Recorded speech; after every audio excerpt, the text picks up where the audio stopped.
हिमाचल प्रदेश के मतदाता ने उस परंपरा को बनाए रखा जो प्रदेश के वजूद में आने के बाद से चली आ रही है। एक बार फिर उसने सत्ता पर काबिज पार्टी को बाहर का रास्ता दिखा दिया। कांग्रेस को एक बार फिर इस पर्वतीय प्रांत की बागडोर संभालने का अवसर मिला है। करीब एक वर्ष पूर्व हुए उपचुनावों के परिणामों के बाद ही इस बात का आभास हो चला था कि हिमाचल प्रदेश की आवाम जयराम ठाकुर सरकार की कारकर्दगी से खुश नहीं है।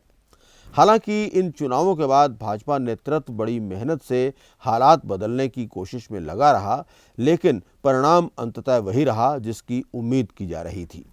कांग्रेस की ये जीत कई मायने में सराहनीय है। प्रमुख विपक्षी दल होने के बावजूद कांग्रेस का शुरुआती अभियान कोई ज़्यादा अच्छा नहीं रहा था। पार्टी के अंदर की खींचतान और गुटबाजी ने भी कई मसले खड़े किए थे। प्रचार अभियान के दौरान राहुल गांधी नदारद रहे। हालांकि प्रियंका गांधी और नवनिर्वाचित अध्यक्ष मल्लिकार्जुन खड़गे ने कुछ रैलियां जरूर की, लेकिन भाजपा के बेहद एग्रेसिव कैंपेन के आगे ये फीकी पड़ती नजर आई। इन सब कमियों के बावजूद पार्टी का 40 सीट्स पर जीत हासिल करना एक अच्छा प्रदर्शन माना जाएगा। पार्टी का ये प्रदर्शन इस लिहाज से भी सराहनीय है कि इस बार वीरभद्र सिंह जैसे कद्दावर नेता का साथ भी इसके पास नहीं था। लेकिन कांग्रेस पार्टी का असली इम्तिहान तो अब शुरू होना है। पहली चुनौती से पार्टी ने पार पा लिया है। अब दूसरी बड़ी चुनौती प्रदेश को स्वच्छ और बेहतर शासन प्रदान करने की है। इससे पहले पार्टी को अपना नेता चुनने के लिए भी काफ़ी मशक्कत करनी होगी। सीएम के ओहदे के लिए दावेदारियां काफ़ी ज़्यादा हैं।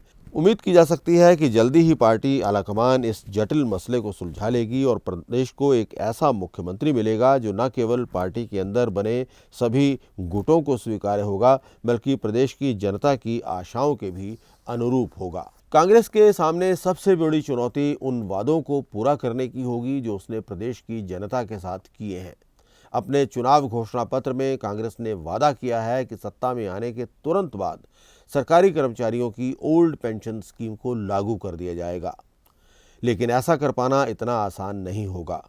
कई प्रकार की जटिलताएं इस मुद्दे के साथ जुड़ी हुई हैं। इसी प्रकार कई और लोक लुभावन वादे कांग्रेस ने प्रदेश की आवाम के साथ कर रखे हैं। इन सब को लागू करने के लिए बड़े पैमाने पर फंड्स की ज़रूरत होगी। प्रदेश की वित्तीय स्थिति को देखते हुए इन सभी वादों को पूरा कर पाना आसान नहीं होगा। वहीं एंटी इनकम्बेंसी के बीच भारतीय जनता पार्टी के प्रदर्शन को भी कोई ज़्यादा बुरा नहीं कहा जा सकता। भाजपा हालांकि 25 सीट ही हासिल कर पाई, लेकिन ज़्यादातर सीट्स पर मुकाबला काफ़ी कड़ा रहा। हार जीत का अंतर बेहद कम रहा। कांग्रेस को कुल 43.9% मत हासिल हुए तो भाजपा 43% मत बटोरने में कामयाब रही। हालांकि इसके ज़्यादातर मंत्रियों को ज़रूर हार का मुंह देखना पड़ा। प्रधानमंत्री नरेंद्र मोदी का चेहरा और बाकी केंद्रीय नेताओं की एग्रेसिव कैंपेनिंग भाजपा को हार से नहीं बचा पाई। हिमाचल प्रदेश के नतीजों ने आम आदमी पार्टी की महत्वाकांक्षाओं पर भी फिलहाल विराम लगा दिया है।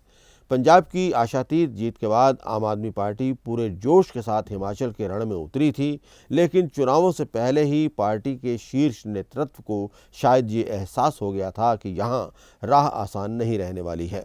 पार्टी यहाँ कुल 1% से कुछ ज़्यादा वोट हासिल कर पाई। कोई भी उम्मीदवार अपनी जमानत तक नहीं बचा पाया। पार्टी ने कुल 67 सीटों पर अपने उम्मीदवार उतारे थे। इनमें से केवल एक को 5000 से ज़्यादा मत मिले।